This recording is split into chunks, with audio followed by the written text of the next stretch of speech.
Bom ver você aqui nessa manhã, começando com a gente esse projeto maravilhoso que veio no nosso coração. Nós cremos que é uma direção de Deus, de fazermos dessa vez uma série, uma campanha, não apenas de alguns dias, mas de muitos dias. Nós estamos falando de 90 dias. Quem não ouviu falar nada sobre os 90 dias? Nunca ouviu falar? O que é isso, pastor André? Quase todo mundo aqui sabe que a gente tem anunciado, né?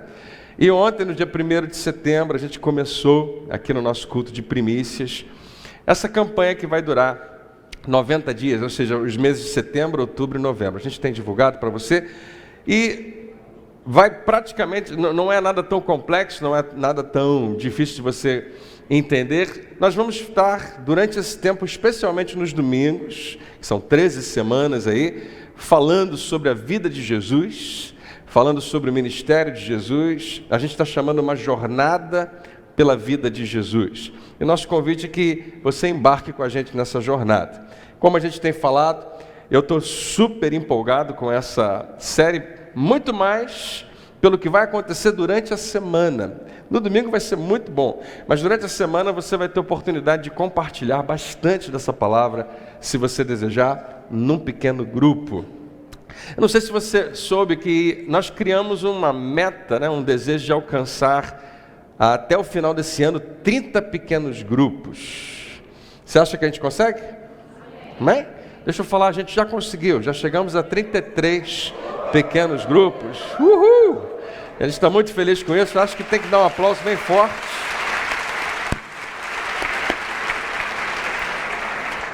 Então, eu estava pensando de aproveitar essa oportunidade e pegar as palavras da nossa presidenta Dilma e dobrar a meta. O que vocês acham da gente chegar a 60 pequenos grupos? Quem acha que a gente consegue? Diminuiu um pouco o seu uhul, mas não tem problema. Na verdade, antes de terminar o ano, eu acho que nós vamos ter mais gente, né? Mais pequenos grupos aí funcionando. E eu estou muito... quero entusiasmar você, quero encorajar você a entender por que isso é importante. Aqui na igreja deve ter muitas pessoas que vieram de outras igrejas onde existiam células e pequenos grupos, e a gente ouve falar de boas experiências e de experiências não tão boas, né? Não foram muito boas, por conta de algumas coisas que precisam ser ajustadas. E nós realmente também estamos aprendendo a fazer isso da melhor maneira possível. Mas deixa eu dizer para você, olhando para a palavra de Deus, você vai descobrir que igreja só pode ser igreja quando nós cuidamos uns dos outros, quando nós temos conexões, quando nós temos uma ligação um pouco mais próxima, e não apenas você senta e ouve, mas você também tem a oportunidade de conversar sobre aquele assunto. Então, para a gente é fundamental, é essencial que você também aponte nessa direção. Se você tem as suas reservas, se você pensa, eu não sei se eu quero entrar nisso, meu convite é que você faça uma experiência, que você experimente durante alguns dias, né? Talvez essa semana uma oportunidade, ou quem sabe faça como muitos estão fazendo, e faça esses 90 dias aí de experiência. Eu acho que você vai gostar muito dessa ideia. Eu estou convidando toda a igreja a fazer o seguinte. Pode colocar minha apresentação aí, Mateus. Primeira coisa que eu queria que você fizesse, você pode fazer isso, inclusive agora, especialmente você que está vendo a gente pela internet.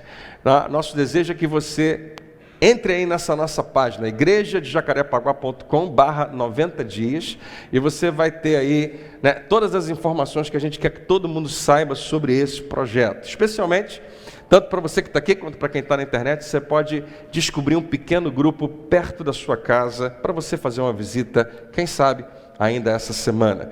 Se você entrar lá nesse 90 dias, né, você pode preencher uma rápida fichinha lá e a gente vai mandar todo dia para você uma mensagem em áudio. Quem tem recebido as nossas mensagens em áudio, WhatsApp, e-mail, aí bastante gente já tem recebido. Se você quiser, nós já temos 2 dias de campanha, né?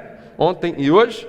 A partir de amanhã, se você quiser, você já pode estar recebendo também essas mensagens. Se você entrar no igrejadejacarepaguá.com/90 dias, você vai poder também ter acesso a essas mensagens de áudio que a gente já enviou. E a partir de hoje vão ficar lá também as mensagens que nós vamos estar pregando durante essa campanha. Eu espero que, como Eu estou empolgado e que à medida que a gente caminhar, você também fique bastante empolgado, porque eu creio que Deus vai fazer grandes coisas nesses dias. Você tem uma expectativa no seu coração boa? Amém? Fala para quem está perto de você, Deus vai fazer grandes coisas na sua vida. Olha bem para ela e fala assim, na sua casa também. Amém? Então, como eu disse para você, o principal que vai acontecer nesses 90 dias é que nós vamos fazer uma jornada pela vida e pelo ministério de Jesus. Nós vamos começar observando Jesus desde o momento onde ele é apresentado publicamente às pessoas para quem ele veio, que é a nação de Israel, e mais tarde descobrir que por causa disso ele veio para todos nós também, e perceber como ele no final também entrega a sua vida, não apenas em benefício, não apenas em favor de um pequeno grupo, mas para todo mundo. Inclusive, o nosso tema de hoje é esse, é para todo mundo, não apenas para um grupo específico. O que está para mim como uma missão de levar até você, é que enquanto a gente estiver conversando sobre esse assunto, talvez você vai ouvir alguma coisa que você já ouviu antes, mas eu queria que você ouvisse de uma maneira diferente. Porque eu acho que pode ser bem diferente, eu acho que você pode perceber algo que você não tinha percebido antes. E quando eu falar para você, você fala, é isso mesmo, pastor, mas talvez você não tenha propriamente meditado e refletido sobre essa verdade. É essa simples verdade, que Jesus, ele veio apresentar algo completamente novo ao mundo. E não apenas ele veio apresentar algo ao mundo, mas ele veio apresentar algo completamente novo para o mundo, em favor do mundo. Jesus, ele chega num determinado momento na história da humanidade, especialmente no contexto dos israelitas, onde ele aparece, onde as pessoas poderiam pensar que quando o enviado de Deus, o Messias, chegasse, eles tinham uma expectativa de que ele ia fazer algumas coisas. Jesus vem para mudar tudo completamente. Ele não veio para continuar o que existia. Jesus não veio para dar continuidade à religião judaica. Ele não veio fazer uma nova versão, uma versão melhorada, né? Ele não veio inaugurar judaísmo 2.0, uma melhor versão do que já existia. Não, ele veio para trazer algo completamente novo. Jesus não veio apenas porque a gente precisava de 2 testamentos, o Antigo Testamento e o Novo Testamento. Ele não veio para que a sua Bíblia ficasse maior, mas ele veio para inaugurar algo completamente novo. E como eu disse para você, enquanto a gente caminhar a cada semana, eu acho que essa verdade vai se tornar cada vez mais clara para mim e para você. Porque deixa eu dizer, por que é importante a gente falar sobre isso? Porque hoje, em 2018, a Igreja do Senhor Jesus ainda retém certas coisas que não deveria reter. Nós nos apegamos e nos agarramos a certas coisas que Jesus disse para a gente soltar, para a gente liberar há muito tempo. 2000 anos se passaram e a igreja que ele fundou, que ele inaugurou, que ele edifica, continua muitas vezes apegado a coisas que ele queria que nós deixássemos para trás. Tem atenção de todo mundo? Quem está acordado, diga amém. A gente deixou essa luz assim, não é para você dar uma relaxada e cochilar, é só para você prestar mais atenção. Ficou bonito aqui hoje, não ficou? É isso aí. Bom, vamos lá. Você sabe que toda vez que...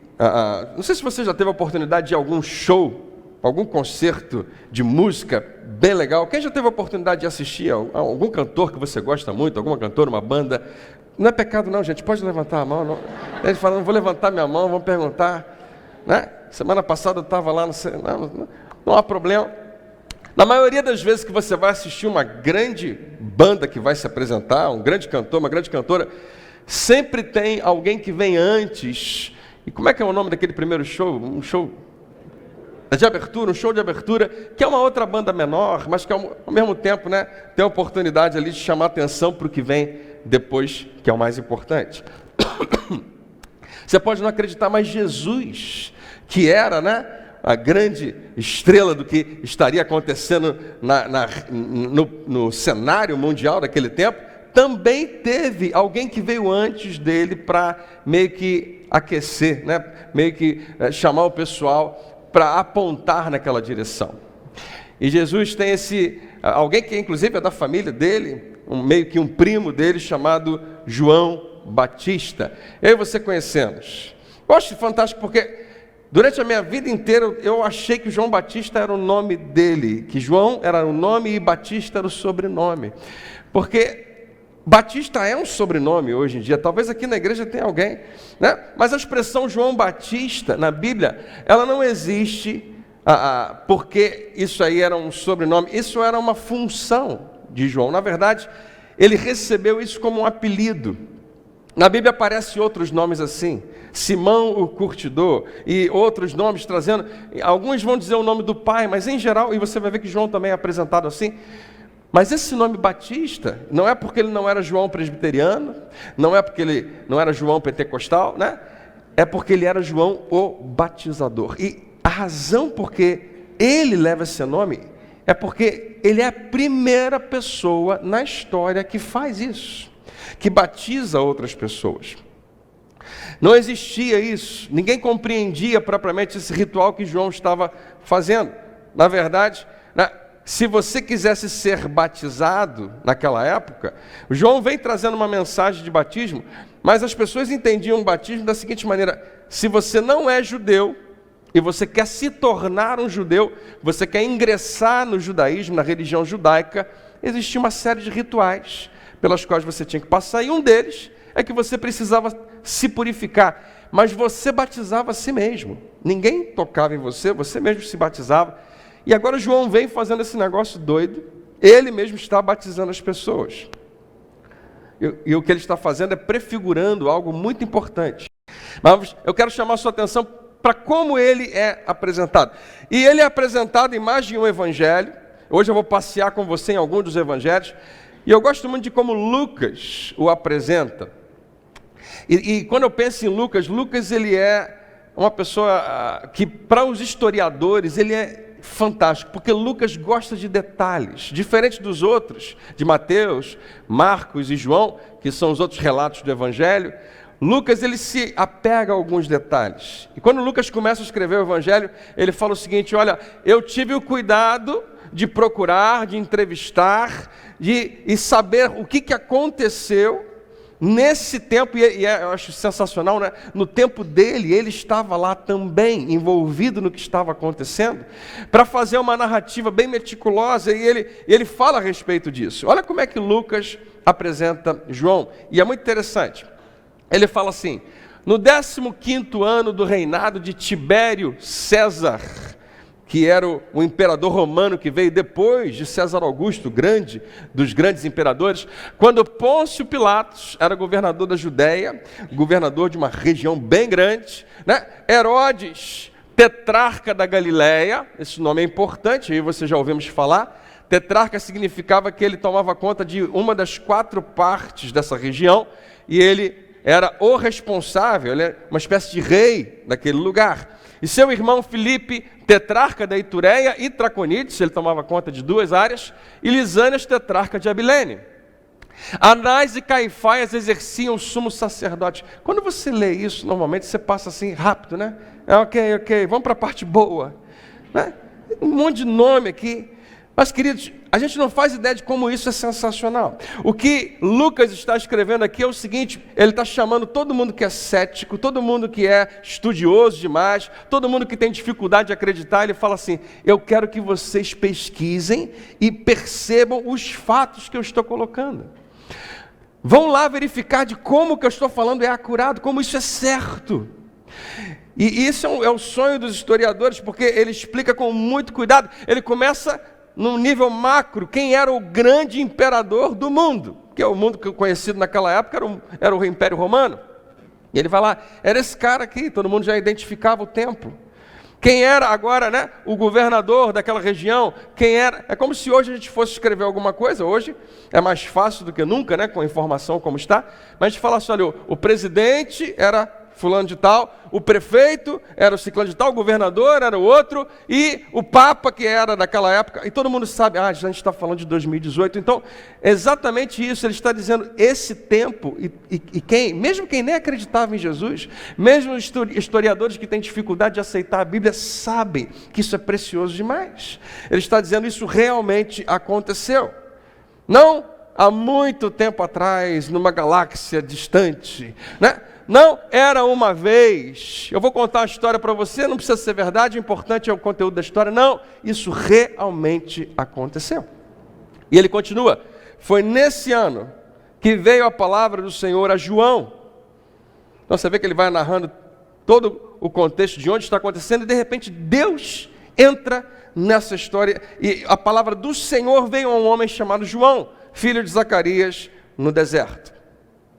Vou pular para Mateus, dentro do mesmo contexto. Mateus diz o seguinte: e a ele vinha gente de Jerusalém e de toda a Judéia e de toda a região ao redor do Jordão.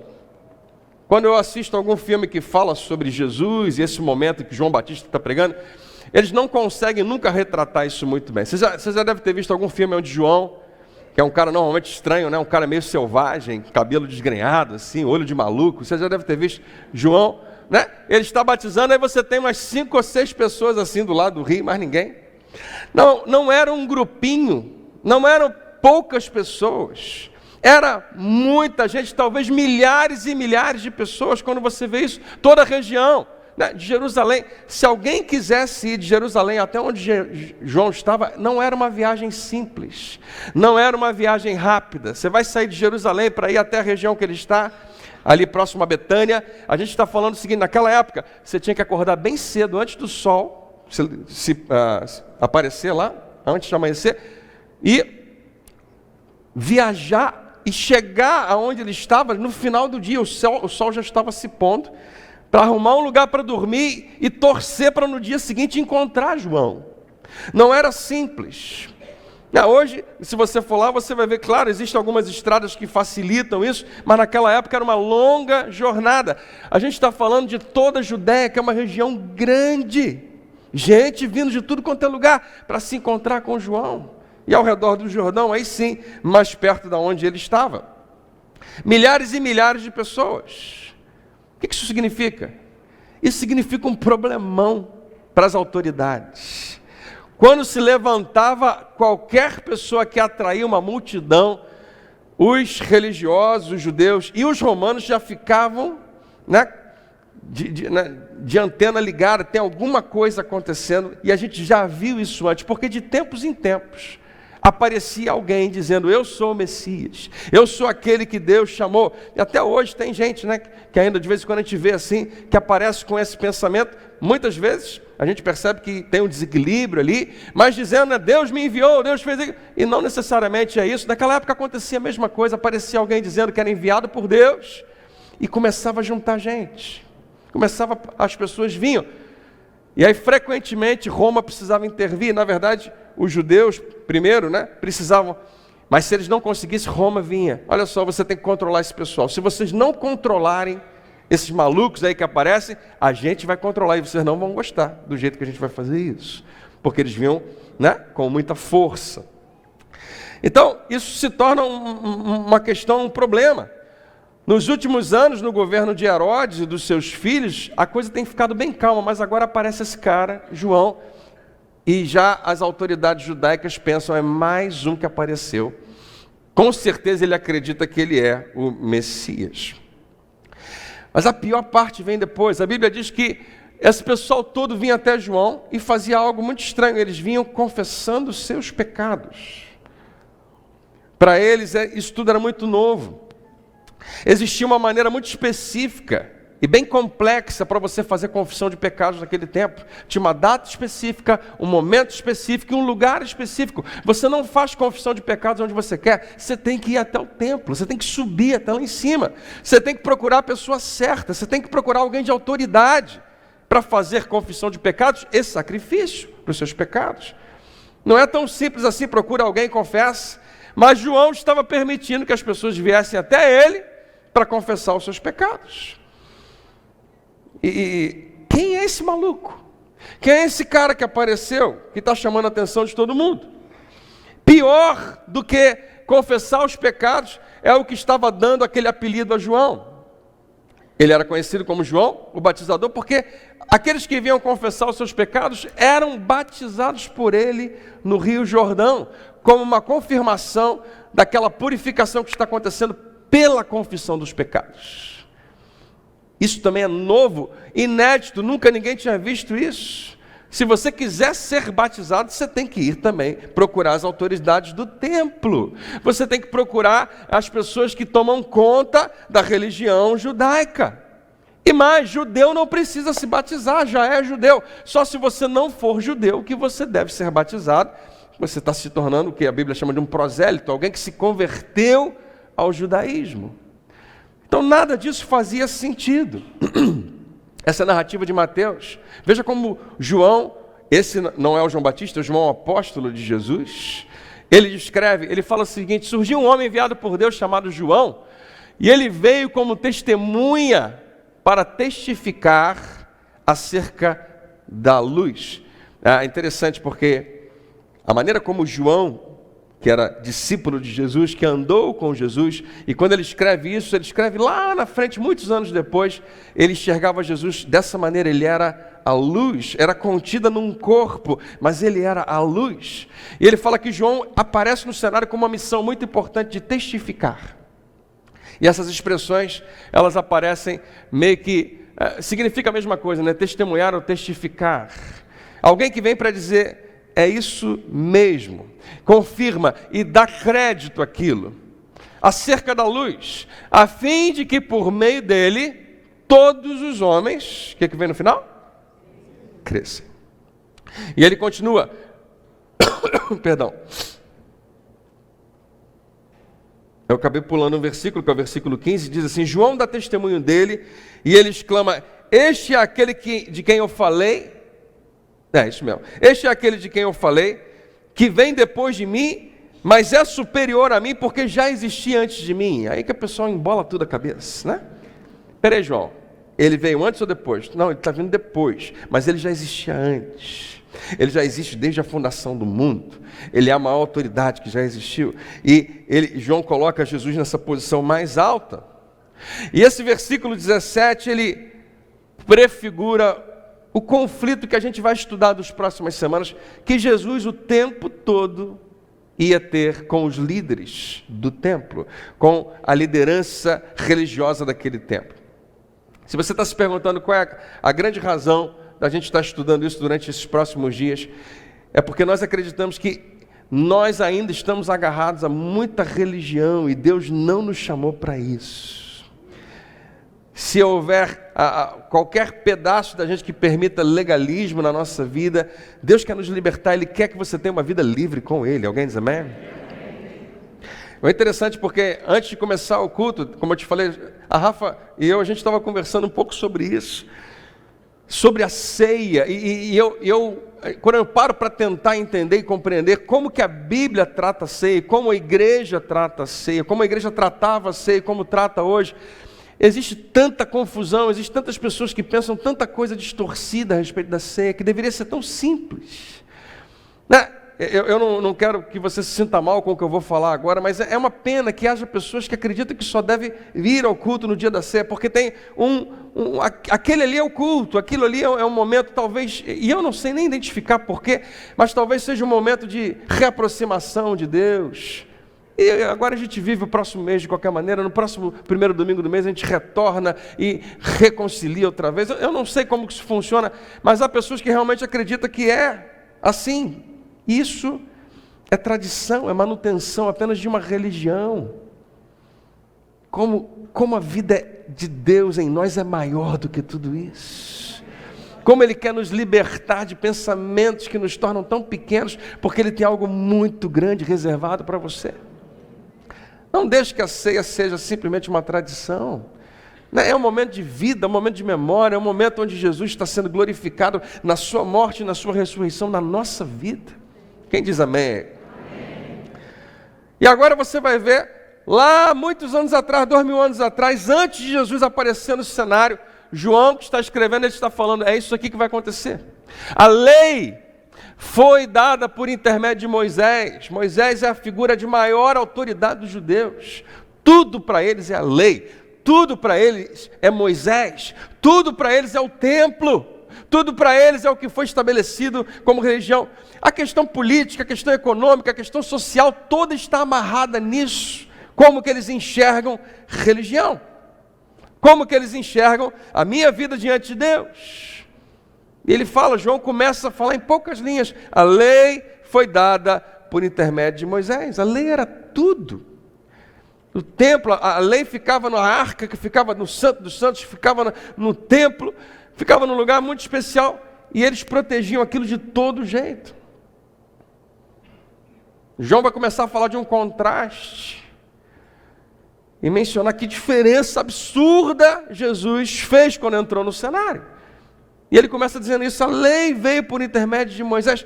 Qualquer mestre que aparecer depois disso pode mencionar, pode estudar, pode ilustrar as leis, mas não me venha fazer outra lei. Não me venha de jeito nenhum aumentar, modificar a nossa lei. Moisés, ninguém mais está autorizado a criar qualquer lei. Essa é a autoridade máxima. A lei governava todas as faces da vida judaica. Quantos e quantos homens e mulheres judeus morreram para proteger o templo, para proteger a lei? Era muito forte dentro deles. E a nossa análise durante esses dias deve ser isso. O que é tão forte dentro da gente que a gente nem parou para olhar, que é meramente tradição e não é o que Jesus tinha para nós? A lei foi dada por intermédio de Moisés. A graça e a verdade vieram por intermédio de Jesus Cristo. E aqui há um contraste. São duas coisas distintas. Moisés trouxe a lei. Ele não disse Jesus acrescentou algo. Não, Jesus trouxe algo completamente novo. Graça e verdade. Algo novo está chegando. Não era além do que a gente tem, vamos colocar mais alguma coisa. Não, ao invés disso, eu tenho algo completamente novo. Quem está acordado, diga aleluia. Este foi o testemunho de João quando os judeus de Jerusalém enviaram sacerdotes e levitas para lhe perguntarem quem ele era. O que acontece? João estava causando para os judeus um problema, ele estava atraindo multidões. Então agora ninguém mais está indo no templo, sabe quando? Ninguém mais vai naquele shopping porque abriu um novo. Né? Abriu um novo mais legal, tem mais cinema e praça de alimentação. Mais ou menos isso, todo mundo agora está indo para João. Ninguém mais está indo lá no templo. Está acontecendo alguma coisa, por que as pessoas não estão vindo aqui? Por que as sinagogas esvaziaram? Está todo mundo indo para o deserto encontrar com um cara que a gente nem sabe quem é. Então o que os judeus fazem? As grandes autoridades, os grandes, os mais importantes, eles montam uma equipe e falam, vocês vão lá. Eles não queriam ir. Ah não, uma viagem longa, deixa a gente aqui. Vai, eles montam um grupo lá, uma equipe de outros sacerdotes, de outros levitas lá, e mandam enviar, mandam até onde João está. E aí a Bíblia fala o seguinte, João confessou e não negou, declarou abertamente, parece que João já sabia. Quando ele está lá, a Bíblia não diz isso, mas é mais ou menos assim, ele está lá fazendo o que ele estivesse fazendo, pregando, batizando, se fosse o que fosse. E ele percebe aquele grupo chegando de gente imponente, gente bem vestida, de gente que vinha com autoridade, o povo vai abrindo o caminho, porque afinal de contas, eles precisam ser honrados, e eles chegam até onde João está, e parece que João já sabe, eu já sei o que eles vão me perguntar, e ele já responde antes deles perguntarem, né? Não sou o Cristo. Que eles sabiam, eles iam perguntar, você é o Messias? Você acredita que você é o Messias? Ele já começa falando, não, eu não sou o Cristo. Ok, e eles perguntaram, então quem é você? E em vez dos doidos deixar ele responder, porque essa conversa é longa demais, eles perguntam, você é Elias? Por que eles perguntam se ele é Elias? Porque no último livro do Antigo Testamento, o livro de Malaquias, você sabe que na sua Bíblia você tem o Antigo Testamento, o Novo Testamento, e quando Malaquias possivelmente é o último profeta. Quando Malaquias termina de profetizar, ele apaga a luz, fecha a porta, e depois 400 anos, aparentemente não tem nenhum registro de Deus falando nada com ninguém. Malaquias meio que vai embora, deixa a situação, só que ele deixa uma profecia, ele fala, antes que chegue a próxima coisa grande que Deus vai fazer, ele vai enviar Elias. Ou alguns acreditavam que Elias iria reencarnar, outros acreditavam que Elias seria representado por um profeta como esse, como João. Então eles perguntam, você é Elias? E ele responde, não sou. Por que não fala logo? Não, vamos continuar. E ele fala, você é o profeta? Porque Moisés acreditava e profetiza a mesma coisa, de que antes do grande dia do Senhor, um profeta iria aparecer para falar alguma coisa, e João fala, não, também não sou. E essa conversa poderia ser mais longa, mas eles finalmente param e falam, finalmente perguntaram, quem é você? Dê-nos uma resposta para que levemos aqueles que nos enviaram. Que diz você acerca de si próprio? A gente não pode voltar lá e dizer, a gente sabe quem ele não é. A gente já tem uma noção bem clara de quem ele não é. Ele não é o Cristo, não é Elias e não é o profeta. Não. Quem você é? O que você diz a si próprio? De si próprio. O problema é que João estava perturbando a paz. João, como é que você faz um negócio desse? Seja você quem for, você não pode permitir que as pessoas venham confessar pecado para você. Existe um lugar específico para fazer isso. Que negócio é esse? Você está agindo como se você fosse um templo ambulante. Como se as pessoas pudessem ir em qualquer lugar como você para confessar pecados. E que negócio é esse de batizar as pessoas? Por que você está fazendo isso?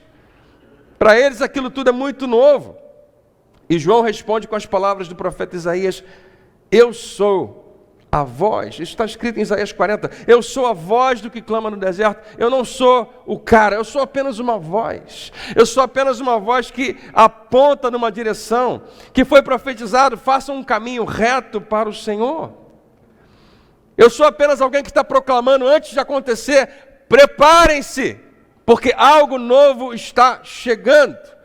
Algo muito mal. Vocês estão achando estranho que eu estou permitindo confissão de pecados e batizando pessoas? Porque vocês acreditam que o templo é a maior coisa do mundo? Deixa eu te falar, algo bem maior do que o templo está chegando. Algo muito superior ao templo está chegando. E alguns fariseus que haviam sido desse grupo, enviados, interrogaram, dizendo, então por que você batiza? Se você não é o Cristo, se você não é Elias, se você não é um profeta? Eles vão do geral para o específico, né? Messias, um profeta específico, que era Elias, e qualquer outro profeta. Ou seja, João, alguma autoridade implícita você precisa ter. Alguém tem que estar te garantindo. Alguém tem que estar por trás de você, porque tudo isso é muito novo. Nunca ninguém viu isso antes. Quem você pensa que é? Por que você batiza? E João meio que se desvia da pergunta, ele fala, eu batizo com água. Não, a pergunta não foi essa, não. Mas entre vocês está alguém que vocês não conhecem. Ele já está apontando nessa direção, ele fala, desculpa, ele é aquele que vem depois de mim. E eu não sou digno nem de desamarrar as correias das suas sandálias. João fala, vocês acham que eu sou alguma coisa? Porque eu sei que parece que eu sou alguma coisa. Tem tanta gente, milhares de pessoas que estão vindo me ouvir.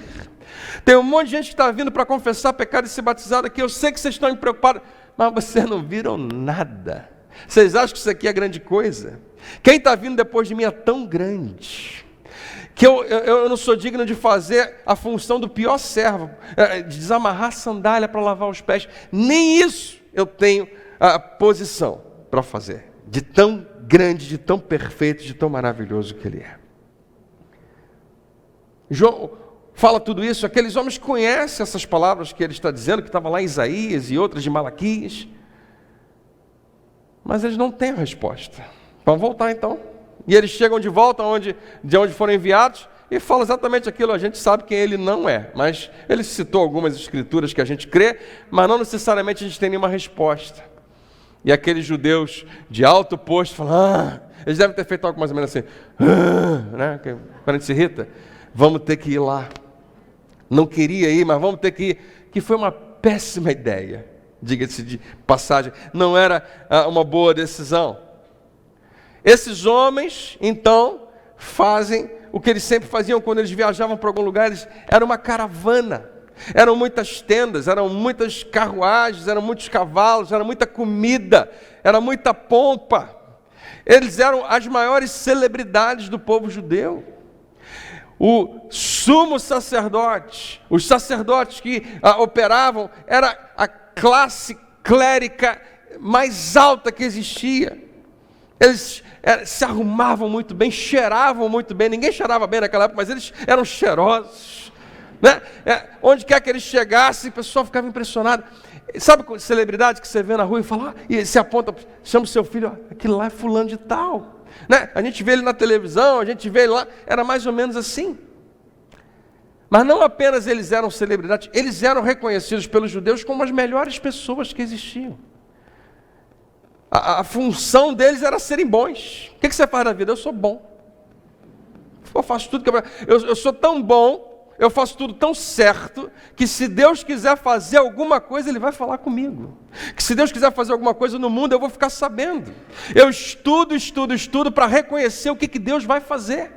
Eu estudo pra caramba para que quando o Messias aparecer, eu vou reconhecer. Era essa a grande função desses homens.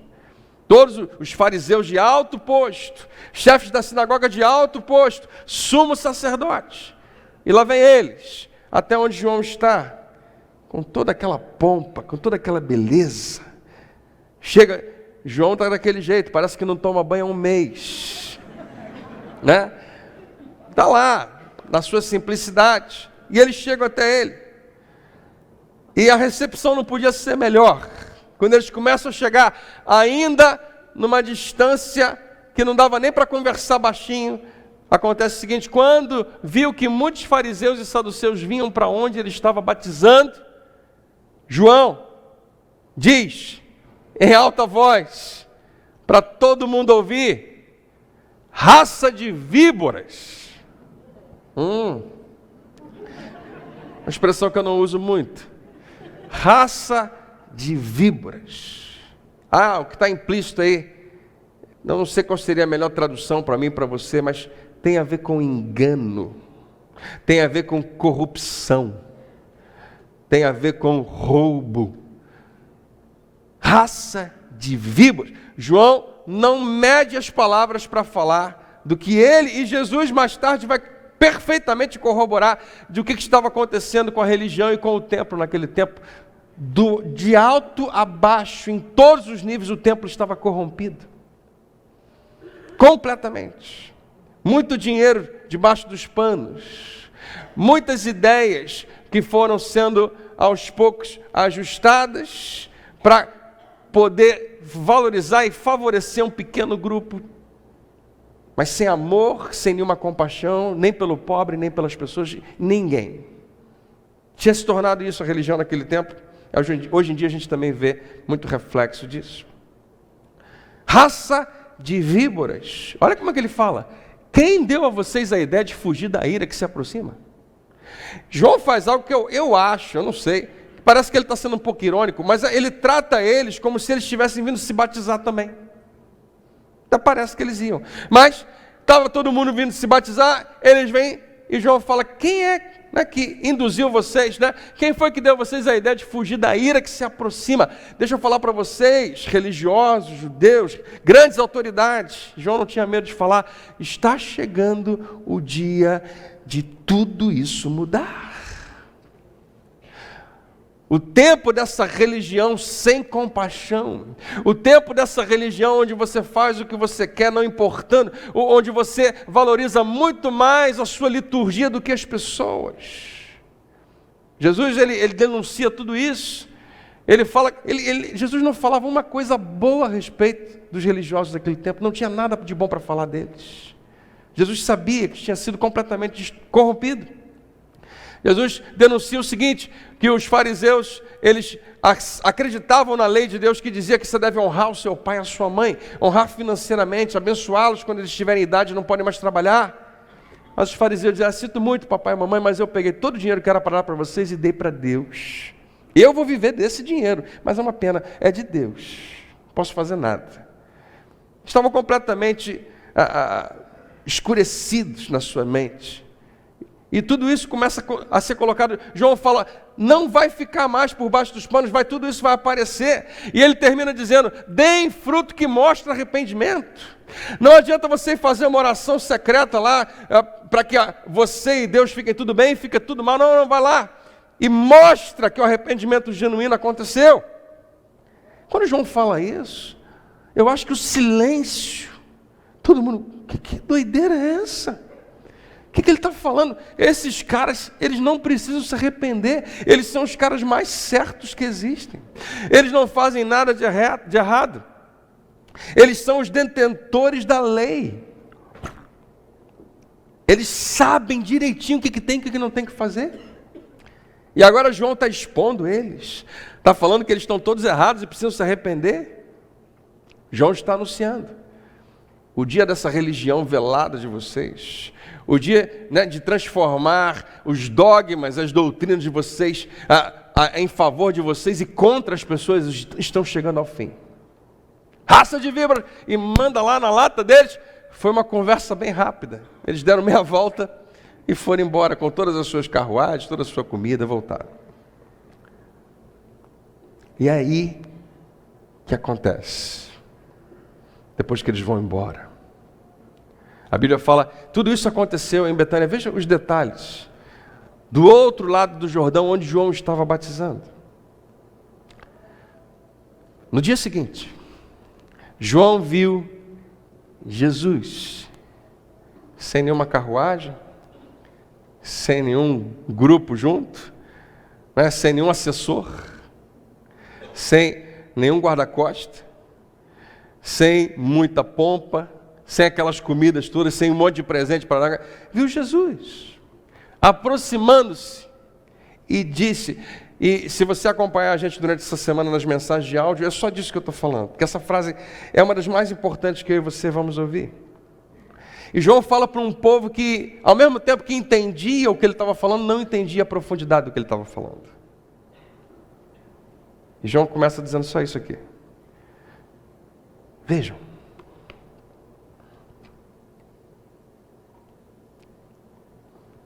Está escuro para eu fazer isso aqui agora, mas... Suponha que o pastor Rodrigo está lá em cima na galeria. E eu chegasse para você e falasse assim, gente, olha lá! E se eu fizesse isso sem te avisar, todo mundo ia fazer assim, né? Por quê? Porque a sua atenção está aqui em mim, está todo mundo olhando para mim, e eu aponto numa direção. Olha lá. É isso que João está fazendo. Todos os olhos estão em mim, eu estou concentrando a atenção de vocês, agora eu quero projetar isso para o lugar certo. Agora eu quero dar glória a quem merece glória. Vejam, olhem, ele não diz creiam, acreditem, sigam, ele diz apenas essa simples palavra, olhem, vejam, coloque os olhos de vocês nessa direção. É o Cordeiro de Deus. E eu e você conhecemos esse versículo, mas eles estão ouvindo pela primeira vez, talvez depois de anos e anos e anos e anos, ou séculos ou milênios, Cordeiro de Deus. E eles sabiam mais ou menos o que isso significava, Cordeiro de Deus. Quando João fala de Deus, eles entendem imediatamente, não é um cordeiro que eu providencio, mas que Deus providencia. Para você as crianças que faziam escola dominical judaica naquele tempo, que todo dia, ou toda hora, ou pelo menos uma vez por semana recebiam ensinamentos, estavam muito habituadas com uma história a respeito de um cordeiro que Deus providenciou. Israel é uma grande nação, mas antes de ser uma grande nação, há cerca de 2000 anos atrás, desse ocorrido, era apenas uma família. Jacó e seus 12 filhos, e antes de ser Israel e suas 12 tribos, vem Isaac e vem Abraão, o grande Abraão, o pai de muitas nações, o pai da fé. E eles lembram que Deus faz um pacto com Abraão, e dentro desse pacto Deus fala, eu quero agora que você me ofereça o seu filho, Isaac, o único filho, como sacrifício. Uma das passagens mais estranhas que a gente vai ler na Bíblia. Por que Deus pede isso? E tem um propósito muito específico. E Abraão vai sacrificar o seu filho. E ele declara para o filho o tempo todo, quando o filho fala, pai, está aqui tudo para a gente oferecer o sacrifício, mas cadê o cordeiro? Porque o cordeiro é que tem que ser sacrificado pelo pecado. E Abraão fala, Deus proverá para si o cordeiro. Essa expressão fica marcada, e eu, você cristãos, todos os judeus, todos os muçulmanos entendem e sabem o que a expressão significa. Porque olham lá para Abraão e sabem que isso é muito grande. Na hora que Abraão vai matar o seu filho, alguém aparece, um anjo aparece, Deus aparece. Fala, não Abraão. O senhor não pediu? Não, eu queria saber como é que você está. Queria saber o que está dentro de você. Eu sei agora que você é meu. E o final da história, um cordeirinho aparece, preso entre os arbustos, prontinho para o sacrifício. E aí a Bíblia chama aquele lugar de Jeová Jirê, Deus provê, Deus proverá. Eles sabiam que quando João aponta para alguém e fala, é o Cordeiro de Deus, algo dentro deles voltou lá atrás naquela história, mas algo dentro deles também percebeu profeticamente que Deus estava provendo, mais uma vez, um sacrifício pelo pecado. Para quem está ouvindo aquilo, isso é muito chocante. Está finalmente acontecendo? Está finalmente acontecendo. Deus está trazendo o sacrifício. Ok, João, mas aqui? Por que não é no templo? Sempre foi no templo, aqui fora. Quilômetros e quilômetros do templo. E em geral, quando vai ter sacrifício, nós providenciamos o sacrifício, nós providenciamos o cordeiro. Agora Deus está trazendo um cordeiro ao povo longe do templo. Mas essa não é a parte mais complicada para eles. É quando eles chegam aqui, é o Cordeiro de Deus que tira o pecado. E essa expressão é como se fosse levantar e jogar para fora, e levar para fora. Não era, eles estavam acostumados com outro tipo de sacrifício que cobria pecados. Agora ele está apontando para alguém e dizendo, olha, é o Cordeiro de Deus que tira o pecado do mundo. Espera aí, João. Confissão de pecados eu entendo, batismo é estranho, mas tudo bem. Mas você está falando agora de a quilômetros e quilômetros do altar. Deus providenciou um cordeiro para tirar o pecado. Isso é muito novo para a gente, é radical demais. Eles estão no meio do nada. Como é que Deus pode providenciar alguma coisa no meio do nada para um povo que parece quase nada? Quem somos nós para termos esse cordeiro que tira o nosso pecado? Aqui não tem a menor possibilidade de a gente fazer o sacrifício de expiação. Mas João sabe do que ele está falando, Jesus sabe muito bem o que está acontecendo. O templo estava tão corrupto, tão corrompido, que eles não podiam ter nada a ver com isso. E aqueles dias tinham realmente terminado. Algo novo veio. E Deus estava providenciando um cordeiro lá onde as pessoas estavam. Lá onde o povo está. Quem pode dizer glória a Deus? Deus veio a eles. Não é eles indo até Deus. Vejam, é o Cordeiro de Deus que tira o pecado. E agora vem a parte mais complicada de todos. Do mundo. Do mundo inteiro. Espera aí, João. Já estava complicado tudo isso, agora você vem me dizer que Deus quer perdoar os pecados do mundo inteiro? Você está querendo dizer pecado dos judeus, né? Pecado de Israel. Pecado do mundo. Pecado dos inimigos de Israel. Deus vai perdoar o pecado romano? Deus vai perdoar o pecado dos amalequitas? Deus vai perdoar o pecado dos cananeus? Deus vai perdoar mesmo? Porque, João, isso é tudo muito doido, porque o nosso sistema religioso, a maneira como a gente foi ensinado lá em Moisés até hoje, é que a gente tem que se separar de todo mundo.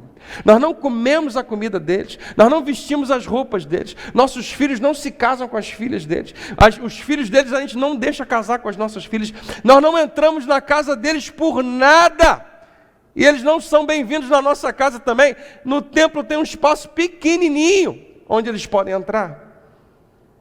Porque Deus tem um pacto com a gente. Deus tem um pacto com Israel.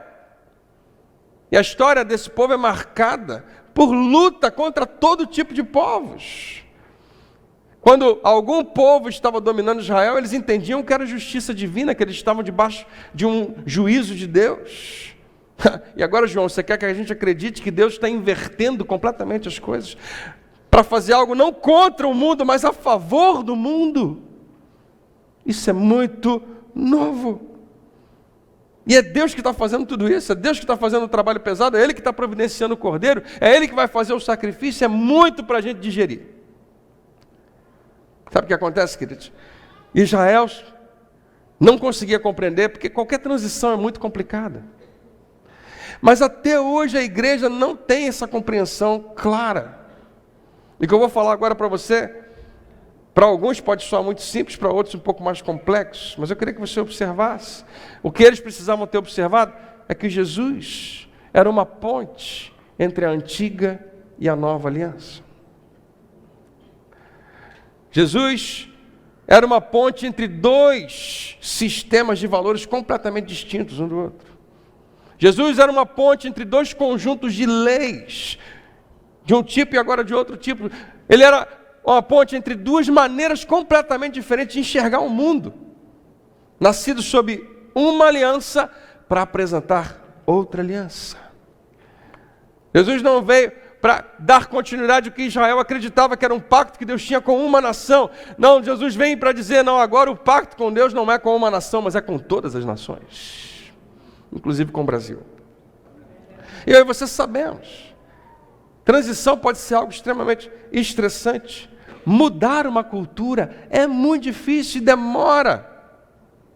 E se alguém lucra com o status quo, se alguém lucra com a condição atual, aí que não quer mudar nada mesmo, não tem a menor inclinação em mudar absolutamente nada.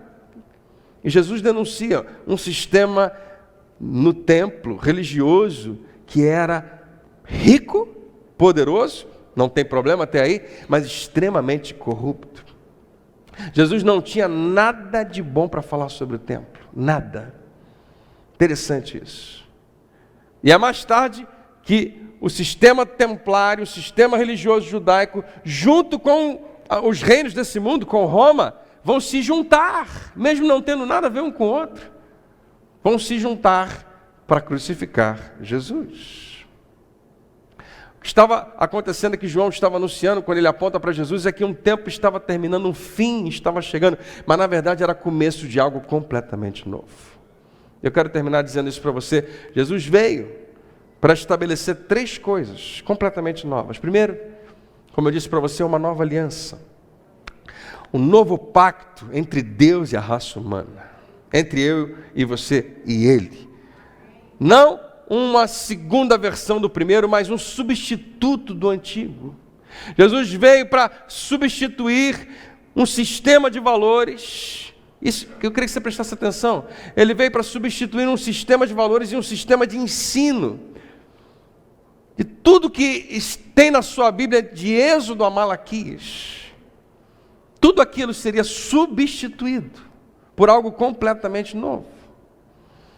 A primeira metade da sua Bíblia, entenda o que eu vou dizer, preciosíssima, palavra de Deus. Mas em Cristo Jesus não faz mais sentido enquanto doutrina para a igreja. A versão da fé com a qual você cresceu pode ter sido essa, pode ter sido confusa. Porque ninguém explicou essa distinção. Se você em algum momento pensou, eu tenho problema com esse negócio, porque eu não entendo como é que o Deus do Novo Testamento consegue comungar com o Deus do Antigo Testamento, que parece 2 pessoas diferentes. Eu entendo a sua frustração, e pastores como eu, e para tudo quanto é lugar tem pastores assim, tem a tendência de tentar aparar as arestas da antiga aliança com a da nova aliança e tentar juntar as duas, e Jesus nunca planejou que fosse assim. Quando a gente vai, na 4ª semana, a gente vai deixar isso muito claro. O que Jesus está dizendo é o seguinte: pega isso, guarda, sela e arquiva, porque algo completamente novo está acontecendo. Eu preciso falar categoricamente para você, e entenda isso, sim, a Bíblia é a palavra de Deus. Quantos dizem amém? Eu digo bem alto. Mas agora que vem a parte que você precisa pensar. Nem toda palavra na Bíblia é para todo mundo. O que mexe um pouco com a gente. Porque quando nós achamos que toda palavra na Bíblia é para todo mundo, nós criamos uma confusão desnecessária. Há pessoas que desistiram da fé, ou estão resistentes ao cristianismo, porque a igreja perdeu essa distinção. Talvez você recebeu uma Bíblia e disseram, isso aqui é a palavra de Deus, e é a verdade. Mas não disseram a você que a primeira metade era um contrato, era um pacto, era uma aliança entre Deus e uma nação específica. Jesus é que muda tudo isso. Jesus é que vem e transforma tudo isso. O que eu estou falando não precisa ser tão estranho para você, basta você abrir alguns versículos do Antigo Testamento, você vai falar, já entendi, pastor, realmente isso aqui não tem nada a ver com a gente. Deus não faz questão que você sacrifique nenhum animal hoje. Alguém diz amém? Nova aliança. Jesus veio trazer também um novo mandamento, eu adoro isso. E a maior crise é essa para o povo judeu, porque para eles Moisés é tudo. Moisés é o grande legislador. Ele sabe direitinho o que ele está fazendo. Mas agora Jesus vem e eleva aquele padrão que Moisés tinha estabelecido. Sabe o que Jesus faz no seu ministério? Ele reduz as 600 e tantas leis de Moisés a 2. Que legal, né? Seria bom se fosse assim. Resumir tudo em 2 leis e no seu ato final ele reduz a uma só. É uma coisa só. Um mandamento só. Nada além disso. Uma ética apenas. E agora Jesus manda os seus seguidores para o mundo para ensinar o que ele, não Moisés, ordenou. Um mandamento único que vai servir como a ética governante unificadora do seu, e aí a última palavra, novo movimento. Jesus veio para estabelecer uma nova aliança, um novo mandamento e um novo movimento chamado igreja. Não é um lugar, mas é um movimento, é um grupo de pessoas. E Jesus desce, fala, João, eu queria que você me batizasse. E João, está brincando, Jesus? Eu acabei de falar para todo mundo que eu não sou digno nem de desamarrar as suas sandálias. Joãozinho, preciso que você faça isso. E ele é batizado. E assim começa. E a promessa de Deus para Abraão estava se cumprindo através de um homem. E aquele povo agora ia começar a perceber algo que a igreja precisa perceber, que sim, que Israel é um povo escolhido por Deus, mas não é um povo escolhido por Deus no sentido de terminar nele. É isso que Israel se perdeu nessa questão. Eles acreditavam até ali que tudo terminava neles mesmos. Mas esse povo escolhido por Deus funcionaria como um casulo, como aonde algo seria gerado e algo realmente grande e poderoso seria gerado, o próprio Senhor Jesus, para a salvação de toda a humanidade, não de uma nação, mas de todas as nações.